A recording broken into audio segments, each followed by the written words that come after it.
August 21st, 1944. A Canadian officer walks through what used to be a road near the village of Chartres, and he has to stop because there is no road left to walk on, only a solid, unbroken carpet of dead horses, burned-out tanks, and men who never made it out. Allied pilots flying over this same stretch of Normandy countryside will later describe it as the closest thing to hell they saw in the entire war. This was Germany's 5th Panzer Army and 7th Army, one of the most powerful concentrations of armor the Wehrmacht had ever assembled in the West. 12 days earlier, it had been an army capable of launching its own offensive. Now it was a corpse spread across a few square miles of French farmland. To understand how an army this strong could be reduced to this in less than 2 weeks, we have to go back to a simple, catastrophic decision made by Adolf Hitler on August 7th, a decision his own generals begged him not to make. The end of the first day of the attack. Here's the hinge. By early August 1944, 2 months after D-Day, the German position in Normandy was already fraying badly, but it hadn't yet collapsed. American forces under General Omar Bradley had finally broken out of the Normandy hedgerows. Through Operation Cobra, and General George Patton's newly activated Third Army was pouring through the gap, racing south and east with a speed that German High Command hadn't planned for. Field Marshal von Kluge, commanding German forces in the west, understood the danger with total clarity. If the Americans kept moving, they would eventually swing north and trap every German unit still fighting in Normandy in a single, enormous pocket. Hitler saw the same map and reached the opposite conclusion. Rather than pulling back to a defensible line, he ordered a counteroffensive operation, named for the German word for liege, aimed directly at the American spearhead near the town of Mortain. The goal was audacious: drive west to the coast, sever Patton's advancing forces from their supply lines, and collapse the entire American breakout in one bold stroke. Von Kluge's own field commanders warned that the divisions available for this attack were exhausted, under strength, and desperately short on fuel and air cover. Hitler ordered it anyway, on August 7th, throwing 4 Panzer divisions forward into an assault that had almost no realistic chance of success against an enemy that badly outnumbered them in men, armor, and most critically aircraft. Think about what this decision actually meant. Every Panzer division committed to attacking west at Mortain was a division that would not be available to defend against the encirclement building up in the opposite direction. Hitler had, in effect, ordered his own most mobile, most valuable armored formations to march directly away from the escape route they would desperately need just days later.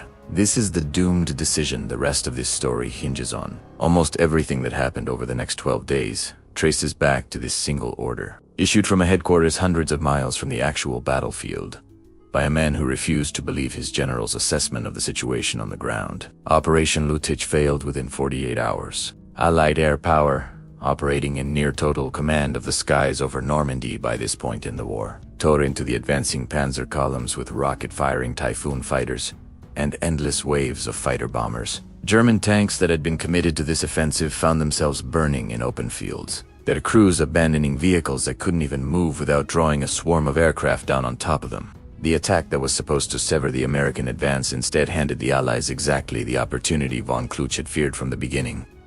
Because now, with the Panzer divisions spent and exposed near Mortain, the pocket that had only been a theoretical danger a week earlier suddenly became a very real one. Consider what this looked like from inside a single American position during those first desperate hours of the German attack. On Hill 317, overlooking Mortain, a battalion of the American 30th Infantry Division found itself completely surrounded by the opening German assault, cut off from resupply or reinforcement, and forced to hold the high ground against repeated attacks for nearly a week, using nothing but what ammunition they had carried in with them, and whatever could be dropped to them by parachute. That single battalion's stubborn refusal to yield the high ground denied German forces the observation point they desperately needed to direct their attack, and it became in the retelling of the battle that followed, one of the small, stubborn pivots on which the entire disaster for Germany eventually turned. Hold the hill and the German offensive loses its eyes. Loset the hill, and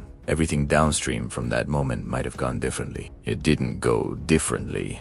The hill held, the German attack stalled, and Allied aircraft finished what the infantry on Hill 317 had started, hunting the exposed Panzer columns across open ground with a ferocity that German veterans of the Eastern Front later said matched or exceeded anything they'd experienced against Soviet artillery. What Hitler had envisioned as a decisive, war-altering counterstroke had, within 2 days, become the opening act of his own army's destruction. On August 8th, Allied Commander Field Marshal Bernard Montgomery ordered his armies to converge on the area around the towns of Falaise and Argentan, aiming to close a ring around the entire German position in Normandy. The plan called for 4 separate forces to squeeze in from every direction at once. American troops forming the southwestern and southeastern arms of the trap, British forces holding the base, and Canadian and Polish divisions driving down from the north to complete the encirclement. If this pincer closed completely, it would trap the remnants of Army Group B, the 5th Panzer Army and the 7th Army combined, inside a shrinking pocket with nowhere left to go. For a moment, it looked like the Germans might slip the trap before it closed. Von Klug, having watched Lüttich collapse exactly as he'd predicted, now understood that the survival of his entire army group depended on getting as many men and vehicles as possible back east, through the narrowing gap before Canadian and American forces linked up. It was a false dawn.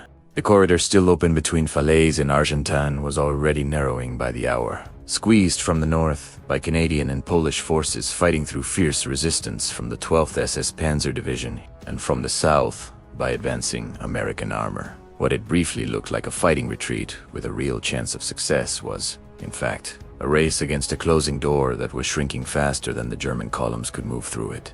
By August 13th, the situation had already become catastrophic for the trapped German forces, even before the pocket was fully sealed. Somewhere between 80,000 and 100,000 German troops now found themselves crammed into a shrinking area. The tattered remnants of 14 or 15 divisions, including battered elements of some of the most storied panzer formations in the entire German army, De Unosin, 2nd, 9th, 10th, and 12th SS Panzer divisions among them. Formations that had once been feared across multiple fronts were now reduced to fragments, fighting not to win a battle, but simply to survive long enough to find a way out. And escape, when it came, often meant leaving behind almost everything that made these units an army in the first place. Fuel had run desperately short for weeks. Allied air superiority meant that moving any significant concentration of vehicles in daylight was close to suicidal, forcing German columns to attempt their retreat mostly at night, along roads that were themselves under constant artillery bombardment. Soldiers who had once crewed some of the most powerful tanks in the German arsenal found themselves abandoning those same vehicles by the roadside, out of fuel, out of ammunition, or simply too exposed to continue moving, and continuing on foot instead, joining columns of retreating infantry with nothing left to fight with but small arms and desperation. The corridor kept narrowing. By mid-August, what had once been a gap of roughly 32 kilometers between the closing arms of the Allied pincer had shrunk dramatically, squeezed down to a fraction of that width as Canadian, Polish, American, and French forces pressed in from every direction simultaneously. German commanders on the ground understood exactly what this meant, even if headquarters back in Berlin still clung to fantasies about holding a defensive line in Normandy. The choice, facing every German unit trapped inside that shrinking gap, had become brutally simple. Breakout, while any gap remained at all, or be destroyed in place once the ring finally closed completely. On August 16th, with the situation deteriorating by the hour, German forces began their full withdrawal attempt in earnest, throwing everything they had left into keeping the narrow corridor open long enough for as many men as possible to escape through it. The 2nd SS Panzer Division Das Reich and the 9th SS Panzer Division Hohenstaufen fought desperately to hold the shoulders of the gap open, absorbing punishing losses in the process, specifically so that other German units, stripped of their own heavy equipment and fighting capacity, could funnel through the narrowing corridor behind them. This was not an orderly, planned retreat. It was closer to a controlled panic, with rearguard units sacrificing themselves in a race against a clock that was running out with brutal, mathematical certainty. The town of Falaise itself fell to the Canadian 2nd Division on August 16th, after bitter street fighting that left much of the town in ruins.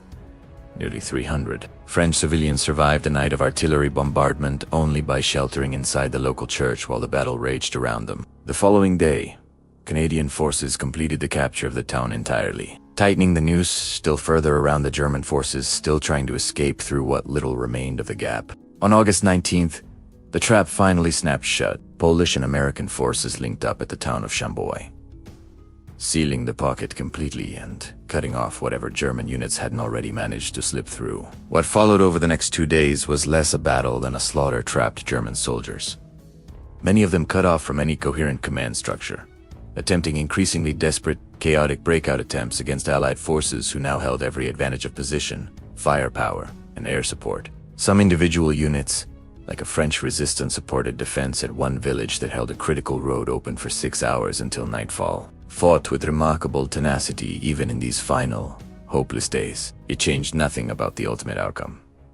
By August 22nd, it was over. Every German soldier still positioned west of the Allied lines was either dead or a prisoner. The scenes that greeted Allied soldiers moving through the pocket in the battle's aftermath left even hardened combat veterans shaken. Roads choked for miles with the wreckage of tanks, trucks, artillery pieces, and horse-drawn transport mixed with the bodies of men and animals in numbers that made walking through certain stretches of road nearly impossible without stepping over the dead. One Allied pilot who flew reconnaissance missions over the pocket in its final days described the scene from the air as something closer to an abattoir than a battlefield, mile after mile of shattered vehicles and scattered bodies, the roads themselves barely visible beneath the wreckage piled across them. General Dwight Eisenhower, touring the battlefield in person days after the fighting ended, later wrote that it was possible to walk across the width of the killing ground for hundreds of yards, stepping only on dead flesh, without ever touching the earth beneath.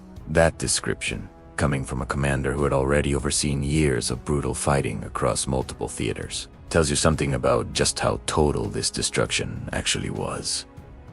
Now do the math, the way historians have had to reconstruct it in the decades since, because even the exact numbers remain disputed to this day. Most estimates place somewhere between 80,000 and 100,000 German troops as having been caught inside the pocket at its height. Of those, historians generally agree that somewhere between 10,000 and 15,000 were killed inside the pocket itself. A staggering toll, compressed into a span of days rather than months. Between 40,000 and 50,000 more were taken prisoner, marched off into Allied captivity as what remained of their division ceased to exist as fighting formations, and somewhere between 20,000 and 50,000 men, depending on which historian's estimate you accept, managed to escape the pocket entirely, stripped of their heavy equipment and their organizational cohesion, but alive. Sit with that spread in the numbers for a moment, because it tells its own story about just how chaotic those final days actually were. When professional historians, working from official records and after-action reports, decades after the fact, still can't agree within a margin of 30,000 men on how many escaped versus how many were captured. That tells you something about how completely command and control had broken down inside that pocket in its final hours. This wasn't a battle with a tidy, documented conclusion. It was closer to a mass catastrophe that swallowed its own records along with the men who died in it. There's a final piece of this story that belongs here, because it says something about how completely this disaster consumed even the men who had ordered it. Field Marshal von Kluge, the commander who had warned Hitler from the very beginning that Operation Lüttich would fail and that the real danger lay in encirclement, never lived to see the pocket's final collapse. Relieved of command in the middle of the battle and recalled to Germany, and suspected accurately, as it turned, out of involvement in the July plot against Hitler's life. He took his own life on August 19th. The very day Polish and American forces linked up at Chambois to seal the trap he had spent weeks trying to prevent. The general who had correctly predicted this catastrophe from its first hours didn't survive to see it fully confirmed. What's beyond dispute is the strategic result. Whatever the exact casualty figures, the German Army Group B that had entered this battle as one of the most powerful concentrations of armor on the Western Front emerged from the Falaise pocket as a shattered remnant of its former self. Its panzer divisions reduced to fragments of equipment and exhausted survivors with almost nothing left to fight with. The road to Paris, and beyond it, the road to the German border itself, now stood open. 12 days after Hitler ordered his generals to attack west at Mortain instead of retreating east to safety, the army that order was meant to save had, for all practical purposes, ceased to exist as an effective fighting force. Go back one more time to that road outside the one the Canadian officer couldn't walk down because there was no path left through the wreckage. That single image captures something the broader strategic story sometimes loses in the retelling. That behind every one of those disputed casualty figures was a division, a regiment, a formation of men who had spent years building the reputation the German army carried into this war, reduced in the span of less than 2 weeks to smoke and silence. In a French farm field, it was never really about the 12 days themselves. It was about a single order, given on August 7th, by a man who refused to hear what his own generals were telling him.